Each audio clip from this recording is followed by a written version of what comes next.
গিল যুগের সূচনা, হার্দিক কার্যত বাইরে ইংল্যান্ড সফরের জন্য। বিসিসিআই এর টেস্ট দল ঘোষিত, নতুন অধিনায়ক শুভমান। দলের নীতি সুদর্শন, ফিরে এলেন করুণ শার্দুল। ইংল্যান্ড সফরের জন্য টেস্ট স্কোয়াড ঘোষণা করল বিসিসিআই। রোহিত শর্মা, বিরাট কোহলি ও রবিচন্দ্রন অশ্বিনের অবসরের পরে যে প্রশ্ন উঠেছিল কে হবেন ভারতের নতুন নেতা, সেই উত্তর পাওয়া গেল অবশেষে। নতুন অধিনায়ক হলেন শুভমান গিল। সদ্য সাদা বলের ফরম্যাটে সহ অধিনায়ক হয়েছিলেন গিল। এবার সরাসরি টেস্ট অধিনায়কের দায়িত্ব পেলেন এই তরুণ পাঞ্জাবি ব্যাটার।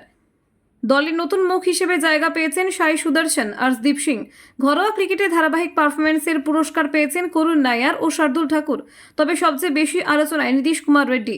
অস্ট্রেলিয়া সফরে দুরন্ত পারফরম্যান্সের জেরে পেস বোলিং অলরাউন্ডার হিসেবে তিনিই নির্বাচকদের প্রথম পছন্দ। হার্দিক পান্ডিয়ার নাম দলে নেই। 2018 সালে শেষবার টেস্ট খেলেছেন হার্দিক পান্ডিয়া।